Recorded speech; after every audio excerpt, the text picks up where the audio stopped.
내부 단속도 강화되는 것으로 드러났습니다. 조성호 기자의 보도입니다. 북한 김정은 지시에 따라 언제든 핵실험이 가능하다던 풍계리 핵실험장. 국가정보원은 2번과 3번 갱도에서 핵실험 준비가 완료됐고 지난해 굴착을 중단한 4번 갱도도 지난 4월부터 다시 준비에 나선 움직임이 포착됐다고 보고했습니다. 2, 3번 갱도에서 핵실험을 위한 준비가 완료된 상태이며 4번 갱도에서도 올해 4월부터 공사 재개를 위한 준비 동향이 포착되고 있다고 보고한 바 있습니다. 조선민주주의인민공화국 핵무기연구소 성명. 조선노동당의 전략적 핵무력 건설 구상에 따라 우리 핵무기연구소 과학자 기술자들은 북부 핵시험장에서 새로 연구 제작한 핵탄두의 위력 판정을 위한 핵폭발 시험을 단행하였다. 핵탄두 폭발 시험이 성과적으로 진행된 것과 관련하여 조선노동당 중앙위원회는 북부 핵시험장에 우리 핵과학자 기술자들에게 뜨거운 축하를 보내어 왔다. 이번 핵시험에서는 조선인민군 전략군 화성 포병부대들이 장비한 전략 탄도 로켓들에 장착할 수 있게 표준화 규격화된 핵탄두의 구조와 동작 특성, 성능과 위력을 최종적으로 검토 확인하였다. 시험 분석 결과 폭발 위력과 핵물질 이용 교수 등 측정값들이 계산값들과 일치하다는 것이 확정됐으며 이번 시험에서 방사성 물질 노출 현상이 전혀 없었고 주위 생태 환경에 그 어떤 부정적 영향도 주지 않았다는 것이 확인되었다. 핵탄두가 표준화 규격화됨으로써 우리는 여러 가지 분열 물질에 대한 생산과 그 이용 기술을 확고히 틀어주고 소형화, 경량화, 다종화된 보다 타격력이 높은 각종 핵탄두들을 마음먹은 대로 필요한 만큼 생산할 수 있게 되었으며 우리의 핵무기 병기화는 보다 높은 수준에 확고히 올라서게 되었다. 북한은 지난 2006년부터 3, 4년을 주기로 핵실험을 계속 실시했습니다. 과거 핵실험을 보면 모두 위치와 시간대가 비슷했지만 핵실험의 규모와 수위는 변화가 있었습니다. 하명헌 기자가 과거의 핵실험과 이번 실험을 비교했습니다. 북한이 처음 핵실험을 실시한 것은 지난 2006년 10월 9일이었습니다. 함경북도 길쭉은 풍계리에서 실시한 핵실험으로 규모 3.58의 지진파가 감지됐습니다. 이후 2009년 5월의 2차 핵실험과 2013년 2월의 3차 핵실험도 풍계리 핵실험장에서 실시됐습니다. 모두 3, 4년의 주기로 오전 9시에서 12시 사이에 진행됐다는 특징이 있습니다. 북핵실험에 대해 유엔 안보리는 매번 강도 높은 대북 제재로 대응했지만 북한은 국제사회의 압박을 비웃듯이 핵실험의 수위를 단계적으로 조정해왔습니다. 이번 4차 핵실험의 위력은 다이너마이트 6,000톤 정도로 추정되어 3차보다는 다소 작지만 1차보다는 6배 컸습니다. 북한은 1차와 2차 핵실험에서는 플루토늄, 3차는 고농축 우라늄을 원료로 사용한 데 이어 이번 4차는 수소폭탄 실험이라고 주장했습니다. 이처럼 북한은 대외관계의 돌파구를 찾지 못할 때마다 규모와 형식을 바꿔가면서 핵실험을 강행하며 핵개발 사실을 과시했습니다. 하지만 과거 3차례 북한 핵실험은 외교적인 명분을 쌓기 위한 사전 예고 조치가 있었지만 이번에는 이 같은 공식이 깨졌습니다. 외무성을 통한 아무런 예고도 없었고 북한의 우방인 중국 정부도 핵실험에 대한 사전 통지를 받지 못한 것으로 알려져 극히 이례적인 행보로 받아들여지고 있습니다. 오늘 오전 북한에서 수소폭탄 실험을 한 것으로 알려진 곳은 풍계리 핵실험장입니다. 앞서 2006년과 2009년 그리고 2013년 3번의 지하 핵실험 모두 이곳에서 진행했습니다. 이렇게 북한이 4차례 핵실험을 진행한 풍계리 지도로 살펴보겠습니다. 북한 함경북도 길주군에 속한 곳으로 함경남도와 북도의 경계 부근에 있는데요. 바다에서도 멀리 떨어져 내륙 깊숙한 곳에 있습니다. 핵실험장 시설은 어떻게 구성되어 있는지 볼까요? 위쪽에 동쪽 갱도와 서쪽 갱도, 그리고 아래쪽에 남쪽 갱도로 구성되어 있다고 알려져 있는데요. 갱도가 몇 개 더 있다는 분석도 나오고 있고 모두 높은 산을 수평으로 파고 들어가는 형태로 돼 있다고 합니다. 그리고 가운데에는 지휘센터 그리고 벙커 등을 갖춘 핵실험 관련 시설이 모여 있다고 전해집니다. 그렇다면 북한이 핵실험장 부지로 이 풍계리를 선택한 이유는 뭘까요? 핵실험장 주변은 험준한 산악지대로 둘러싸여 있습니다. 외부 감시를 피하기 좋은 조건이라는 것이죠. 또 안반이 단단한 화강암으로 돼 있어 방사성 물질 유출을 막을 수 있다는 점도 고려한 것으로 보입니다. 수평으로 산을 파고드는 갱도를 만든 것도 이 산악지형을 활용하면서 핵실험 준비 작업을 최대한 은폐하기 위한 방안으로 분석됩니다. 북한의 창군 기념일을 앞두고 북한 풍계리 핵실험장에서 심상치 않은 정황이 포착됐습니다. 미국의 항공모함 칼빈슨함이 다시 한반도로 접근하면서 긴장 수위도 높아지고 있습니다. 왕선택 YTN 통일외교 전문기자와 함께 위기설이 계속되고 있는 한반도 정세 점검하도록 하겠습니다. 안녕하십니까? 네. 먼저 풍계리 핵실험장에서 포착된 움직임, 지난 19일 얘기입니다만 네, 어떻게 그렇습니다. 해석을 해야 될까요? 네, 산팔로스, 미국의 북한 전문 매체 산팔로스의 분석인데 19일 촬영된 풍계리 핵실험장의 위성 사진입니다. 예. 내용은 북쪽 갱도 인근에서 탄광차 5대가 이제 포착이 됐고 또 예.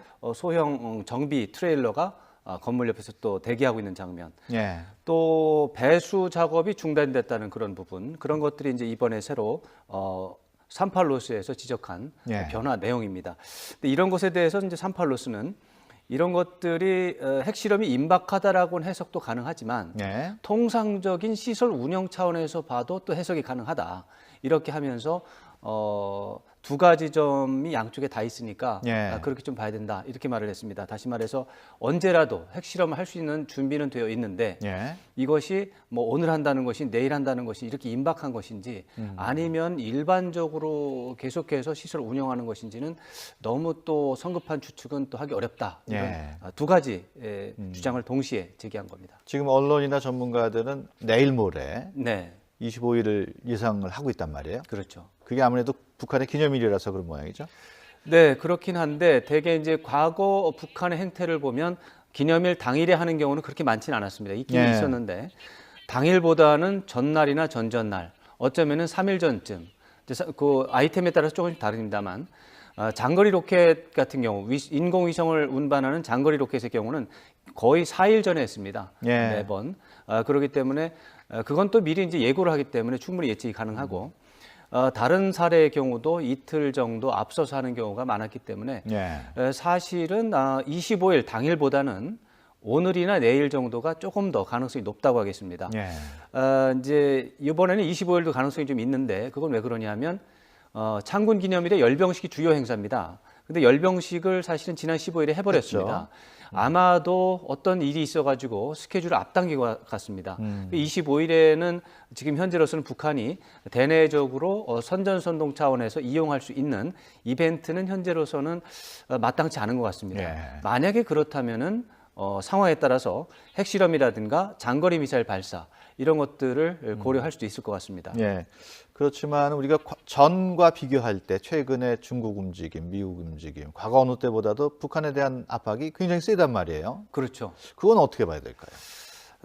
사실은 북한은 외부의 압박에 대해서 굴복한 적이 많지는 않습니다. 예. 뭐 굴복한 적이 있긴 있는데 그건 또 내부적인 이유가 있어서 굴복한 그런 또 설명이 많습니다. 예. 일반적으로 봤을 때 북한은 압박에 굴복하지 않는데 그거 왜 그러냐면 북한이 가진 것은 군사적인 도발 이런 것밖에 없기 때문에 예. 그러한 도발 가능성을 외부의 압박에 의해서 하지 못했다. 이렇게 되면 북한은 그 자체로 존재감이 상실이 되고 협상 테이블이 마련이 됐을 때 북한이 요구하는 바를 거두기가 어렵습니다. 예. 그러한 사정 때문에 북한은 끊임없이 외부의 압박이 오면 거기에 저항하고 반발하고 하는 그런 태도를 지켜왔습니다. 예. 설사 무서운 일이 있어도 압박에 굴하는 모습을 보이면은 그 다음 마련되는 협상 국면에서 절대적으로 불리하다.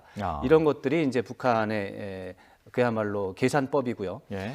트럼프 행정부 초기 국면입니다. 초기 국면에서 트럼프의 압박에 굴복한다면 북한의 미래는 없을 것이다라고 하는 것이 북한 지도부의 확고한 의지일 것입니다. 예. 그래서 이제 압박에 굴복할 가능성은 저는 없다고 보는데 다만 이번에는 이제 중국과 같이 연합을 해서 북한을 압박하는 모양새입니다. 예. 특히 이제 중국의 전면에 나섰는데 이런 것들은 어떻게 보면 약간 다른 시나리오도 생길 수가 있는 것이 중국은 압박만 하는 것이 아닙니다. 중국은 항상 회유를 병행하고 오히려 회유 쪽에 무게가 더 있습니다. 예. 그랬을 때 회유의 내용에 따라서 북한이 어떤 저항이나 반발의 강도를 낮출 가능성은 있습니다. 예. 그래서 저는 이번에는 도발할 가능성이 물론 있지만 중국이 물밑 접촉을 하고 있고 지금 물밑 압박을 하고 있는 게 틀림없기 때문에 그 회유의 내용에 따라서 도발을 안 할 수도 있고 도발을 하더라도 지난번 16일 새벽처럼 낮은 수준의 도발 정도로 끝낼 수도 있겠다. 이런 예상을 할 수 있겠습니다. 예.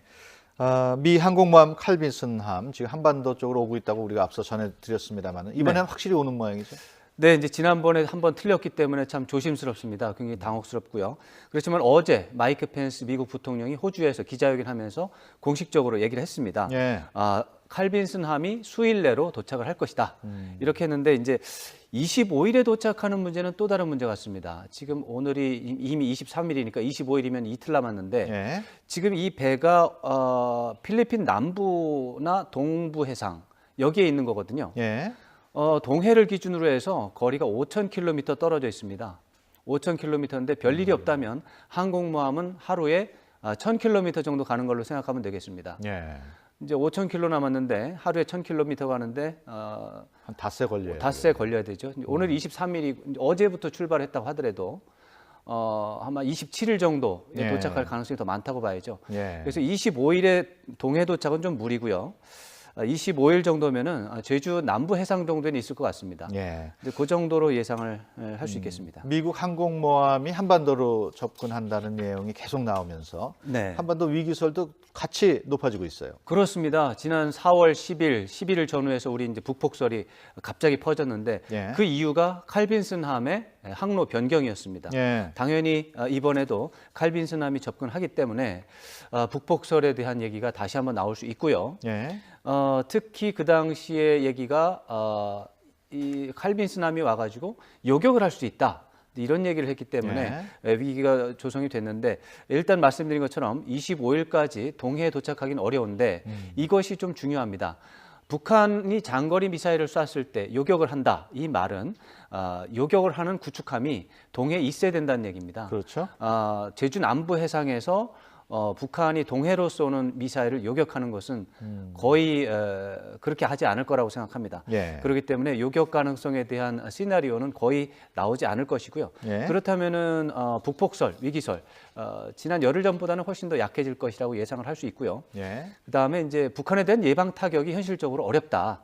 기술적으로 이거는 거의 말이 안 되는 얘기다라고 예. 하는 논의가 지난 며칠 동안 충분히 이루어졌기 때문에 아마도 위기설은 나오겠지만 완전히 없어지는 않겠지만 그 수위는 현저하게 낮아질 것으로 전망됩니다. 지금 관심 사항 중에 하나가 북한이 도발을 감행할 경우 네. 과연 중국이 이번에는 어떻게 나올 것이냐 하는 네. 문제인데. 그것 때문에 지금 과거와 다른 행태가 좀 이제 양상이 벌어지고 있는데 예. 북중 관계 중대 고비를 맞게 될 겁니다. 그런데 북중 관계가 나빠진 것이 어제 오늘의 일이 아닙니다. 한 달, 두 달의 일이 아니고 예. 김정은이 등장한 이후의 일입니다. 지금 5년 이상 예. 이 추세가 유지가 되고 있습니다. 그래서 이번에 북한이 도발을 한다고 해서 북한과 중국이 갑작스럽게 예전에 보지 못한 어떤 급격한 변화는 없을 것 같습니다. 다만 분명히 관계가 악화되는 건 틀림이 없겠는데 엄청난 변화는 없을 것 같고요. 오히려 중국은 미중 정상회담을 통해서 북한을 설득하고 또 압박하고 또 회유하는 문제를 중국이 하겠다고 하고 그것에 대해서 미국이 후원을 하거나 협조하거나 하는 문제에 대해서 협의를 한 바가 있습니다. 예. 이것은 뭐 이미 트럼프 대통령이 여러 가지 발언을 통해서 충분히 얘기했죠. 우리가 알 수 있는 사항인데 예. 이 사항은 북한에 대한 압박만 한다는 게 아니라 미국에 대해서도 양보를 요구하는 그런 과정이 지금 들어있는 겁니다. 예. 그 부분 얘기가 없어서 그렇죠. 그 부분 중에 대표적인 내용이 한국과 미국이 연합 군사훈련을 중단해야 한다라는 예. 내용도 들어있는 겁니다. 예. 이 부분에 대해서 과연 미국이 수용을 할까? 수용하기 어려울 겁니다. 그렇죠. 그 한국하고 미국이 한미 연합 군사훈련 중단에 대해서 수용을 하지 않는다면 북한이 핵실험과 미사일 실험을 중단하라는 요구를 받아들일 리가 없습니다. 예. 이런 상황 속에서 중국이 일방적으로 북한만 탓하기는 어렵고 이런 일이 이제 결국에 북한이 도발을 하게 되면 미국에 대해서도 연합 군사훈련을 네가 안 받으니까 북한이 저러지 않느냐. 다시 한번 생각해서 연합군사훈련을 중단하는 방안을 생각을 해봐라. 예. 이렇게 양비론으로 상황을 변경시키는 작업을 할 가능성이 더 많다. 일방적으로 북한에 대해서 더욱 압박의 강도를 세우는 그것은 상상하기 좀 어렵다 이렇게 생각합니다. 그렇군요.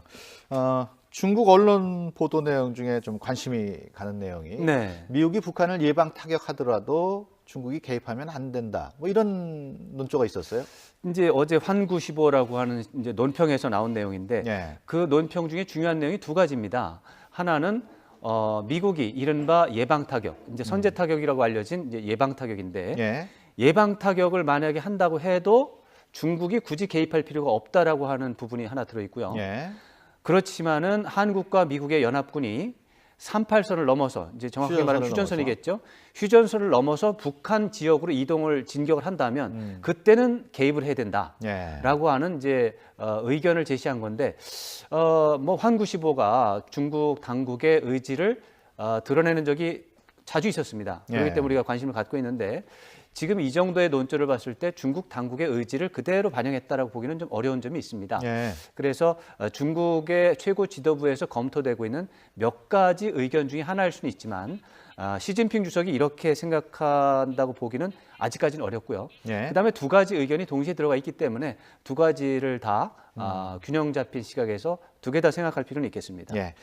지금 뭐 전쟁 위기설이 계속 퍼지고 있습니다만은 또 갑자기 대화 국면이 전개될 수도 있다는 얘기도 나오는데 이건 무슨 얘기입니까? 네, 이것이 이제 제가 나름대로 이제 북미 관계를 오랫동안 지켜본 결과인데 이렇게 북한에 대한 압박이 심해지고 특히 미국이 관심을 갖고 중국조차도 이렇게 나선다면 예. 그 이면은 언제나 이렇게 이제 긴장을 고조시키지 말고 대화를 하자라고 하는 제안이 항상 따라다닙니다. 예. 이것이 만약에 성사가 되면 곧바로 도발 국면이 긴장 국면이 지난 다음에 예. 협상 국면이 열릴 수가 있습니다.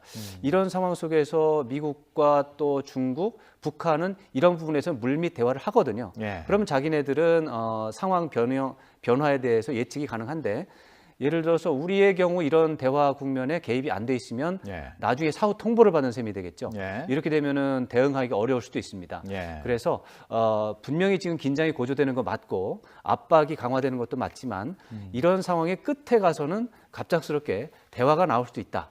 아까 말씀드린 것처럼 미국이 정말 연합군사훈련에 대해서 중단은 못하지만 1년 정도는 또 수위를 낮춰서 한시적으로. 규모를 줄일 수도 있다. 이렇게 네. 말할 수 있는 겁니다. 그렇군요. 예를 들어서 북한이 핵실험이나 장거리 미사일 발사하는 것을 중단할 여유가 있다고 표명을 한다면 이런 상황도 우리가 가정을 해서 여러 가지 시나리오 중에 하나로 대비는 해야 될 것 같습니다. 예, 알겠습니다.